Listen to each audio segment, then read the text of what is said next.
Hello everyone. So last week I had shared a video with you all where I had discussed the journey of my first attempt at UPSC, the mistakes that I think I had committed and the learnings that you all can have. So in today's video I am going to share the journey of my second attempt at UPSC and the mistakes that I had committed and the learnings that you all can have. My sincere request to you all will be that please do not watch this video just for entertainment perspective, but to have some learnings from this video.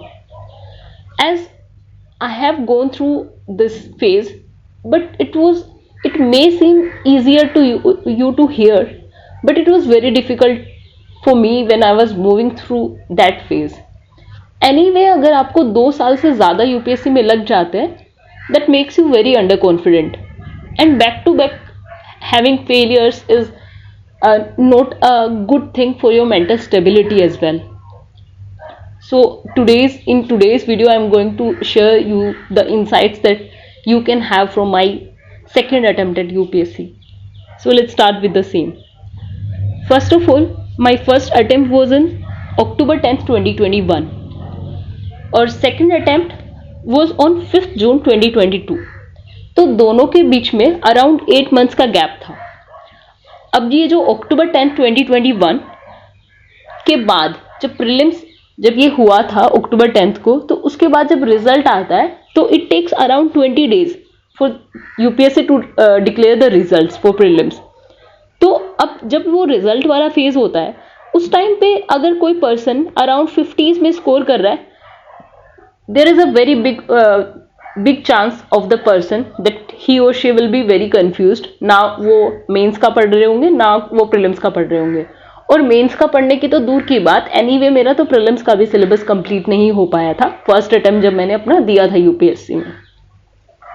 सो अभी मैं वही आपको अपनी गलतियों को ही आपके सामने मैं शो कर रही हूँ ताकि आप उन गलतियों से सीखें.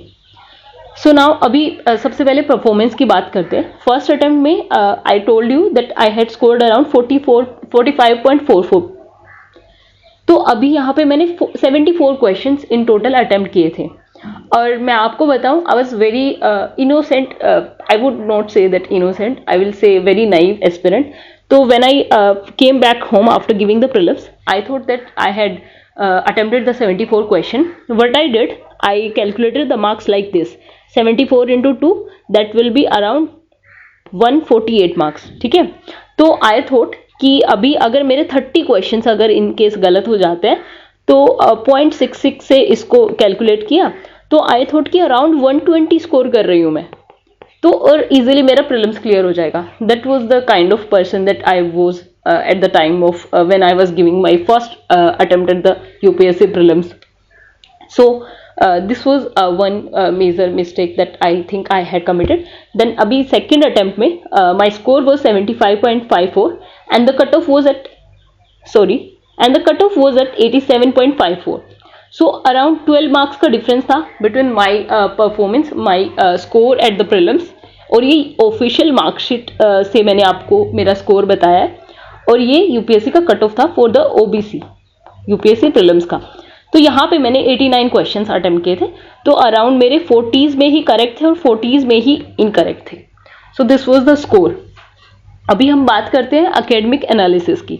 अब जब 2022 में जब मैं ये सेकेंड अटेम्प्ट देने के बाद मैं घर आई, तो तब मैंने एक ये October 17th को मैंने ये एनालिसिस किया था खुद से कि मेरे किस सब्जेक्ट में कौन से क्वेश्चन गलत है, कौन से क्वेश्चन ठीक है. मैंने ये सुना था किसी से. And one thing that I want to tell you is कि 21 और 22 ये दोनों ही प्रीलिम्स मैंने अपने घर से दिए थे. दोनों attempt I was living in my home town और वहाँ पे कोई यूपीएससी का कोई भी कैंडिडेट नहीं था, कोई एस्पिरेंट्स मेरे आसपास नहीं था. तो I was all alone, nobody was there to guide me. It was all me alone making the mistakes and learning from them. So now अभी ये मैं आपको पूरा explain नहीं करने वाली हूँ. If you want, you can pause the video and you can see all these performance that I had calculated for myself कि मैंने कितना सही और कितना गलत किया है. तो अभी बात करते हैं एकेडमिक एनालिसिस की, जिसके बारे में हम बात कर ही रहे हैं.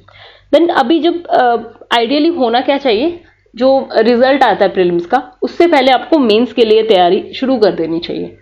बट द थिंग इज मेरा प्रीलिम्स का भी सिलेबस कंप्लीट नहीं हो पाया था। Still I was in A magical hope कि कैसे अगर मेरा प्रीलिम्स क्लियर हो जाएगा तो फिर I will appear for the mains. क्योंकि मैंने आपको बताया कि मैंने कैसे अपने मार्क्स को कैलकुलेट किया था, डायरेक्ट 74 इंटू 2 कर दिया था और उसमें से फिर माइनस करके कि आई थॉट कि around 120 I will score. So this was the kind of person I was at that time. अभी बात करते हैं सिलेबस की। मैंने आपको लास्ट वीडियो में बताया था कि कैसे मैंने कितना सिलेबस कवर किया था फर्स्ट अटेम्प्ट से पहले, और अभी सेकेंड अटेम्प्ट से कितना सिलेबस किया था, तो I am going to tell you. तो पॉलिटी के लिए I had read the Lakshmikant and class notes. अब पॉलिटी मैंने अच्छे से प्रिपेयर कर लिया था एंड इसी का रिजल्ट है कि पॉलिटी में 11 क्वेश्चन आए थे, मैंने 11 ही अटेम्प्ट किए and I got 10 correct polity में, जो 22 वाला प्रीलिम्स था। देन ज्योग्राफी में आई डिड एनसीईआरटीज, जो फिजिकल की एनसीईआरटीज होती है वो मैंने अच्छे से कवर कर ली थी। हिस्ट्री के लिए मैंने आर.एस. शर्मा मैंने रीड किया था, स्पेक्ट्रम मैंने ठीक ठीक से ही रीड किया था, कंप्लीटली जो एक फ्लो में अंडरस्टैंडिंग होती है वो मैंने नहीं किया था, और क्लास नोट्स मैंने मेजरली किए थे। बट स्टिल आप जब तक हिस्ट्री के लिए एंशियंट हिस्ट्री आप जब तक ल्यूसेंट से नहीं करते हैं और एक दो रिसोर्सेज से अच्छे से नहीं करते हैं, तब तक आपके प्रीलिम्स के क्वेश्चंस सोल्व नहीं हो पाते हैं। इकोनॉमिक्स के लिए मैंने शंकर आयस की बुक वहां पे रीड की थी और क्लास नोट्स मैंने अपने पढ़े थे, तो इन 3 सब्जेक्ट्स में मेरा performance it was good. Environment के लिए मैंने शंकर आयस पढ़ा था और थोड़े क्लास नोट्स पढ़े थे। शंकर आयस में भी मैंने उससे 3 से 4 चैप्टर्स मैंने रीड किए थे, जबकि मैंने कोई भी एक्ट्स नहीं ठीक से पढ़े थे और मैंने कोई भी स्पीशीज ठीक से नहीं पढ़ी थी। So this was the kind of syllabus that I was covering. Then science and tech के लिए मैंने सिर्फ करंट अफेयर्स किया था, वो भी कहाँ से, सिर्फ न्यूज़पेपर से। Daily the Hindu newspaper I used to read. Now अभी मॉक्स और प्रीवियस ईयर क्वेश्चंस की बात करते हैं। I did not attempt any of the मॉक्स, I did not solve any of the previous year questions. मैंने लास्ट ईयर का भी prelims का पेपर नहीं उठा के देखा था कि एटलीस्ट आप 2021 का पेपर ही उठा के देख लो कि कैसे किस फॉर्म में क्वेश्चंस आते हैं प्रीलिम्स में। That kind of person I was at that time. Though I had read some of the questions from the दृष्टि की एक जो बुक आती है प्रीलिम्स की PYQs कंपाइलेशन, तो मैंने थोड़े बहुत उनसे सोल्व किए थे questions. Otherwise I was not good at previous year questions and I did not attempt any of the मॉक्स। और ये मैंने क्यों नहीं किया, इसका एक रीजन था, क्योंकि जब मैंने फर्स्ट अटेम्प्ट में अपना प्रीलिम्स दिया तो मेरा सिलेबस कंप्लीट नहीं हो पाया था। तो सेकेंड अटेम्प्ट में एनीवे किसी पर्सन का टारगेट क्या होगा, उसका टारगेट होगा कि उसको सिलेबस कंप्लीट करना है। तो सिलेबस को और सब्जेक्ट को कंप्लीट करने के को ओवर एम्फसाइज करते हुए मैंने मॉक्स को और प्रीवियस ईयर क्वेश्चंस को दोनों को ही अंडर एम्फसाइज किया। नेक्स्ट अभी यहां से बात करते हैं मिस्टेक्स की। अब मैं आपको सारी मिस्टेक्स बताऊंगी कौन कौन सी और कैसे की मैंने। अब सबसे पहले बात करते हैं एकेडमिक मिस्टेक्स की, ठीक है। तो first of all missing the targets and over emphasising on some subjects. अब इसके बारे में मैं आपको बताती हूँ। आपने मेरी परफॉर्मेंस से एनालाइज किया होगा कि मैंने पॉलिटी में, जिसमें मेरे 10 आउट ऑफ 11 क्वेश्चंस करेक्ट है, मैंने पॉलिटी पे ओवर एम्फसाइज किया।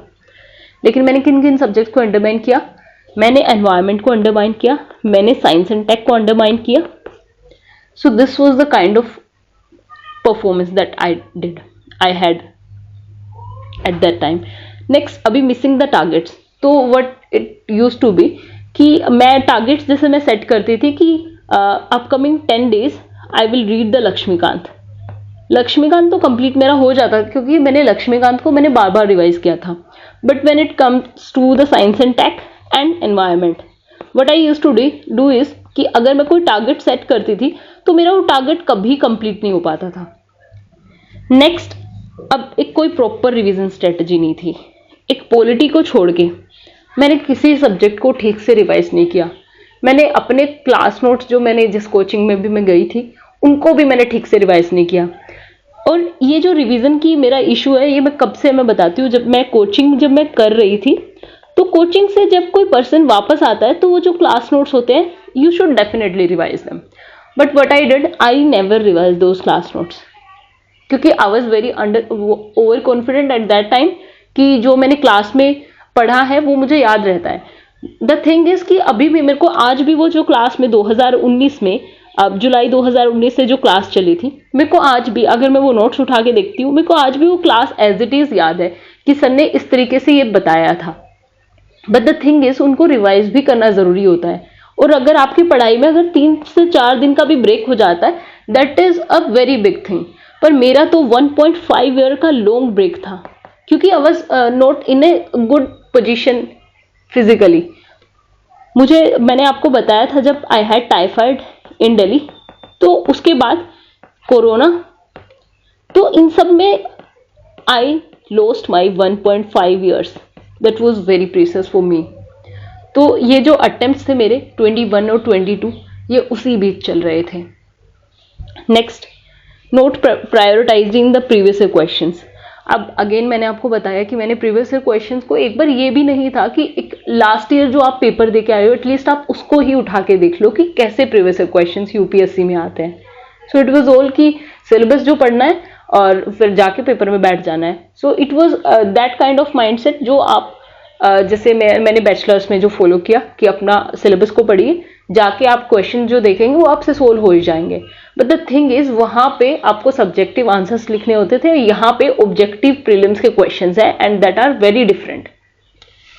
Next, neglecting the MCQs practice over reading the syllabus. Again मैंने आपको बताया क्योंकि फर्स्ट अटेम्प्ट में जब मेरा सिलेबस कंप्लीट नहीं हो पाया था, तो सेकेंड अटेम्प्ट में मेरा मैक्सिमम फोकस था on completing the syllabus. Next, unorganised study. अब मैं आपको बताती हूँ, जब मैंने आपको बताया कि एक तो मेरे टारगेट्स मिस हो जाते थे, ठीक है, एंड द थिंग इज कि जब भी मैं library I use to go, ठीक है, अब जब मैं लाइब्रेरी में जाती थी I never had a fixed organised thing कि मेरे को इस महीने में ये कंप्लीट करना है, क्योंकि मेरे सारे टारगेट्स मिस हो जाते थे और रैंडमली मैं कोई भी बुक उठाती थी और उसको रीड करती थी। That was the kind of mistakes that I had committed. Next, overburdening myself. अब जब फर्स्ट अटेम्प्ट में मेरा प्रीलिम्स क्लियर नहीं हुआ था, तो नेचुरल सी बात है, तो there was a pressure on me and from family side as well कि you were not able to clear the first attempt at UPSC. And वो एनीवे पर्सन पे प्रेशर आता है और उसको लगता है कि यार आप अकेडमिकली इतने खराब हो क्या कि आपका एक एग्जाम क्लियर नहीं हो पाया, क्योंकि इससे पहले तो ऐसा कभी हुआ नहीं था। सो वो एक जनरल फीलिंग जो हर पर्सन में मुझे लगता है वो हो जाती है। Next, note banking up and sitting for the attempt. And lastly I will से, अब ये जो गलती है मुझे लगता है ये नहीं करनी चाहिए। बैक टू बैक अटेम्प्ट्स नहीं देना चाहिए। और मुझे लगता है कि जब 8 महीने का गैप था उसमें से 1 महीना आपका इन जनरल चला जाता है रिजल्ट का वेट करते करते। अब अगर 7 महीने का गैप है, आपका पहले भी प्रीलिम्स क्लियर नहीं हुआ था और इतना खराब परफॉर्मेंस था प्रीलिम्स में, तो उसको ध्यान में रखते हुए आप ना तो आपने प्रीवियस ईयर क्वेश्चंस किए हैं, ना आपको मेंस का कुछ पता है, ना आपने अपना ऑप्शनल रीड किया है, तो what are you going to do after sitting in the attempt? वो एनीवे आप एक ट्रैप में फंसते जा रहे हो। सो मुझे लगता है कि ये मेरी सबसे बड़ी गलती थी कि मैंने ये अटेम्प्ट दिया। नेक्स्ट, अभी थोड़ा मुझे लगता है कि यूपीएससी एक ऐसा एग्जाम नहीं है सिर्फ अकेडमिकल। यूपीएससी एक ओवरऑल आपकी लाइफ लॉन्ग जर्नी हो जाती है और वो आपको एज अ पर्सन, मुझे नहीं लगता कि हर किसी के साथ होता होगा। May be some people are able to qualify it in very first और सेकेंड अटेम्प्ट, पर it had been a long time for me. तो मुझे ऐसा लगता है कि जो ओवरऑल पर्सनैलिटी है आपकी, वो भी बहुत मेजरली इम्पैक्ट करती है आपके परफॉर्मेंस पे इन द यूपीएससी। अब I was very serious about life. I was depressed from my teenage. मैंने जैसे आपको पहले भी बताया बहुत बार, तो I was constantly thinking backwards कि मेरे साथ ये हुआ है। और थोड़ा सा मैंने बताया कि थोड़ा डिस्क्रिमिनेशन मैंने अपनी ही फैमिली में थोड़ा फेस किया था, तो अकॉर्डिंगली मेरा वो टीनेज थोड़ा वो ट्रोमेटिक थोड़ा था। और मुझे लगता है नहीं है कि मे बी एक गलती मेरी ये थी कि मैं कोई समझाने वाला नहीं था कि आप पीछे क्यों सोच रहे हो, पीछे का मत सोचो, अभी आगे आपकी इतनी बड़ी लाइफ है, आपको सब कुछ अच्छा हो सकता है अगर आप चाहें तो। पर ठीक है, वो थोड़ा। Next, over sensitive. I was very over sensitive as a person.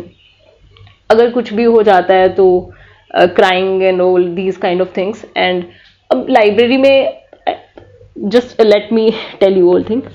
I was very desperate for this UPSC. तो what I used to do is, मैं जब लाइब्रेरी जाती थी तो मुझे ऐसा लगता था कि जो 10 घंटे लाइब्रेरी में मुझे मिलते थे वो बहुत कम थे, क्योंकि मुझे थोड़ा टाइम लगता था चीज़ों को समझने में, और मुझे इन डेप्थ अंडरस्टैंडिंग के लिए मुझे टाइम चाहिए होता है। तो अगर घर पे कभी खाना लेट हो जाता था इन केस सुबह में, तो I use to have a quarrel with my mom, with my dad. And let me tell you one more thing is कि आपकी फैमिली भी कभी कभी नहीं समझ पाती आपको जब आप इस जर्नी में होते हैं, कि वो पर्सन डेस्परेट इसलिए है क्योंकि उसको लाइफ में कुछ करना है। और इसीलिए मुझे ऐसा लगता है कि यूपीएससी के लिए लोग बाहर निकलते हैं अपने घर से, बहुत दूर जाके तैयारी करते हैं, क्योंकि हर बार घर वाले नहीं समझ पाते हैं, पर over a period of time वो समझ जाते हैं, और फिर उनको लगता है कि ये पर्सन अगर इतनी मेहनत कर रहा है किसी चीज़ के लिए तो कुछ तो है, कुछ तो ये चाहता है। So that was next. अभी not being in the moment. अब मैंने आपको बहुत बार बताया कि I was very traumatic as a person. Being in the moment is very important. मैं कभी भी खुश नहीं रहती थी अपने आप से, या फिर I was good in studies but I never use to be confident about that, क्योंकि कभी कभी कुछ चीज़ें ना आपकी लाइफ में इतना इम्पैक्ट कर देती है आपको, तो आप मूवमेंट में रहना ही छोड़ देते हैं। और एनीवे जो डिप्रेस्ड पर्सन होता है उसको नहीं पता होता है कैसे किसी मोमेंट को एंजॉय किया जाता है।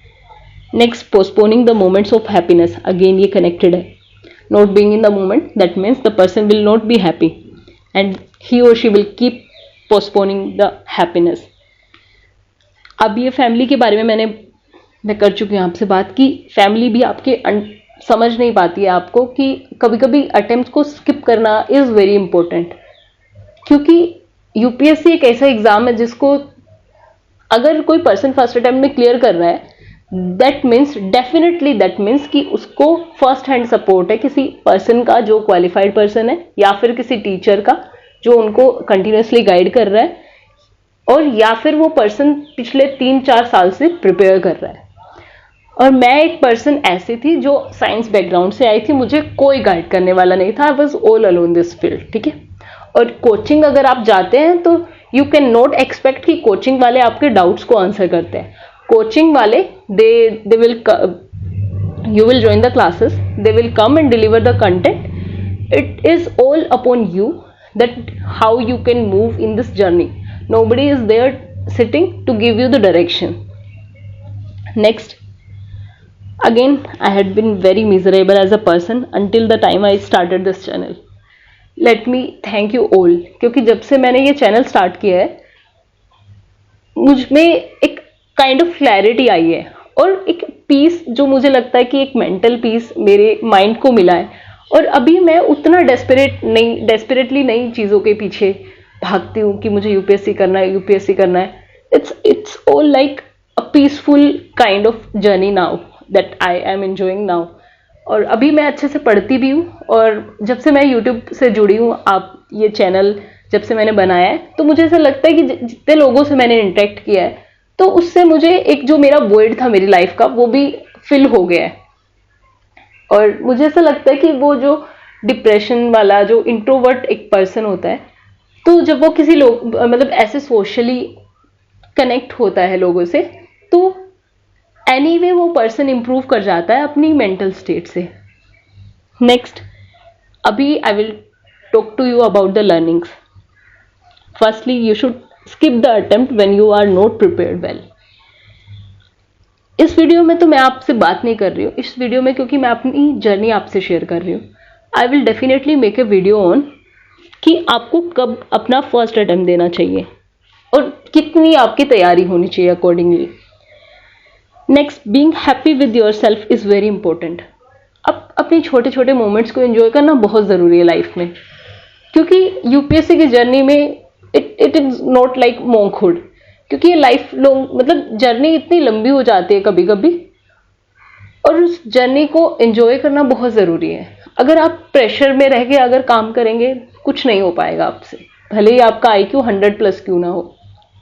Next, do not think about the past wrongs. एक प्रैक्टिकल अप्रोच लाइफ की तरफ होनी चाहिए। अब ये प्रैक्टिकल अप्रोच क्या होती है मैं आपको बाद में बताऊंगी, अभी अपनी लर्निंग्स को कंप्लीट करते हैं। नेक्स्ट, ऑर्गेनाइज स्टडी की। अब टारगेट्स अगर आप सेट करो ना तो थोड़ा लीनियंट वहाँ पे रहना चाहिए, ताकि अगर आपको लगता है कि 10 दिन में आप सिलेबस कवर कर सकते हैं, किसी एक बुक को कवर कर सकते हैं, तो you should keep definitely 12 to 13 days, क्योंकि 2 से 3 दिन आपको कभी पता भी नहीं चलता है, कभी आप बीमार हो जाते हो, कभी आपको बाहर जाना पड़ जाता है, तो वो 2 से 3 दिन का गैप आपको रखना चाहिए minimum, so that you can easily complete your targets. Next, taking breaks is very necessary, क्योंकि कब ये जो मेंटली एग्जॉस्ट कर देती है ये जर्नी आपको। मैं यूपीएससी को ब्लेम नहीं कर रही हूँ, ना मैं यूपीएससी जर्नी को ब्लेम कर रही हूँ, मैंने बहुत कुछ सीखा है इस जर्नी से, but the thing is taking break is very necessary. हमेशा आप किसी भी चीज में इंडल्ज नहीं रह सकते हो, you have to take a step back, you have to take a break so that you are able to analyze yourself and then you can move forward with confidence. Next, prioritize solving the MCQs as compared to running behind the syllabus, क्योंकि syllabus आपका important है, लेकिन ultimately आपको prelims में वो 100 questions हैं जो solve करने होते हैं, इसलिए MCQs प्रैक्टिस करना बहुत इंपॉर्टेंट है। अब मैं आपको बताती हूँ कि प्रैक्टिकल अप्रोच लाइफ की तरफ क्या होती है। देखो, यूपीएससी एक कंपटीशन है। अब एक कोई नॉर्मल पर्सन है, he is happy with himself, और मतलब फैमिली की तरफ से भी ही इज वेरी फाइन, और इसकी लाइफ में अगर कुछ सही भी नहीं चल रहा है, the person is not caring that much, तो ये पर्सन नॉर्मल है, ये यूपीएससी के लिए प्रिपेयर कर रहा है। अब यहाँ पे एक पर्सन है, ये ओवर थिंकर है, ये बहुत ज़्यादा सेंसिटिव है, ये डिप्रेस्ड है, ये सैड रहता है हमेशा, इसको हर चीज़ से परेशानी है। अब देखो, एग्जाम दोनों के लिए सेम है, राइट, लेकिन अब इसके पास भी सेम टाइम है, उसके पास भी सेम टाइम है, लेकिन ये जो टाइम है इनके पास है, ये हैप्पी रहते हैं, मोमेंट को एंजॉय करते हैं, और ये पढ़ाई भी अच्छे से करते हैं, और एफिशिएंसी इनकी बहुत ज़्यादा होती है। और ये ना ये कभी हैप्पी रहते हैं, ना ये कभी मोमेंट में रहते हैं, और ये हमेशा सैड रहते हैं, और इनकी एफिशिएंसी रिड्यूस्ड रहती है, और एग्जाम सेम होता है, तो यहाँ पे अनइक्वल हो जाते हो आप। तो इसलिए प्रैक्टिकल अप्रोच क्या रहती है कि आप हर मोमेंट को एंजॉय करें लाइफ के। और यूपीएससी एक जर्नी है, ये बहुत टफ फेज रहता है किसी के लिए, मेरे लिए it was very tough as a person, but let me tell you the learnings that you can have from my journey. So lastly, this was all from my side. अब अगेन, मैंने जैसे आपको शुरुआत में इस वीडियो को कहा था कि do not see this video as an entertainment perspective. अब आपको ये बातें जनरल लग सकती है, और कुछ कुछ को तो ये ऐसे लग सकता है कि यूजलेस बातें हैं, but the thing is I have gone through this phase, और मुझे पता है ये it was very tough time, but let's embrace this journey, and I am embracing this journey, क्योंकि मैंने इस जर्नी से बहुत कुछ सीखा है। But the thing is कि academically I had become very underconfident, but now I am improving myself, and I hope you all are able to improve as well. और आप इन मिस्टेक से, मेरी मिस्टेक से अगर आप कुछ सीख पाए और आप लर्निंग्स ले पाए, so I would be very glad to hear that from you. So this was all from my side. Thank you so much.